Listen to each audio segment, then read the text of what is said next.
So here at Cambridge Consultants, we have only just published our latest white space report on the state of the white space industry and where we think that industry is evolving. Only a month or two ago, maybe three, we had our second big white space event where we invited many of the opinion leaders in the white space industry. Companies like Newell locally, who have a vision of a global M2M, machine-to-machine network at a relatively low cost. Companies like Adaptrum, who have in the United States, who have other ideas as to how the technology can be used. Much of the talk in white space is centered around the bandwidth crunch, the possible uses of white space for data offload, much in the same manner as is done currently by Wi-Fi. But of course, that is only one aspect of white space, and we are really fundamentally only limited by our own imaginations. And this feeds our need for, or want for, this ubiquitous connectivity. And from all those potential vertical markets, it is, needless to say, very difficult to pick out those that will be winners, those that will be financially successful. Telehealth and telemedicine is an area that is gaining a lot of popularity at the moment, a lot of interest because of the aging population, the pressure on the health service. So in England, thought that of the order 15 million people have some type of chronic condition.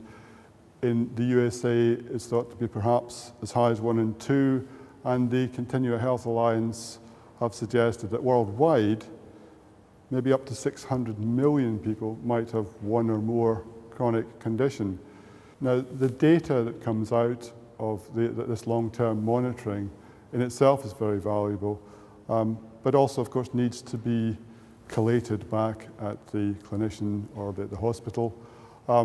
And that needs some method of transport, and Continua are suggesting or do use Bluetooth, and there are more and more Bluetooth devices available. And these are then, data could then be transmitted across the public switch telephone network. But how much better to be continuously mobile rather than tethered to the house or to a Bluetooth hub, for example. We all want to go on holiday, we want to go out with our friends and family, yet still be continuously monitored for our health statistics, our health data.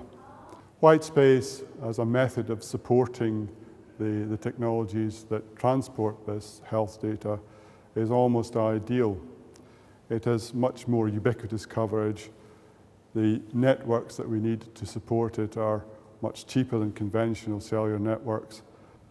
So with this potential advantage in mind, Cambridge Consultants are continuing their look or their development of white space ideas by looking at how we transport Continua data over a white space medium, how we integrate data from the Continua type devices through Bluetooth, through white space, and back to the care providers at the other end.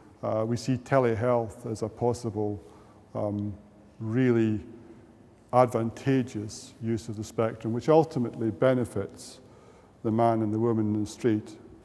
We will continue to develop white space technologies. We will continue to develop new ideas as they arise. And we expect as a company to be leaders in the white space area for many years to come.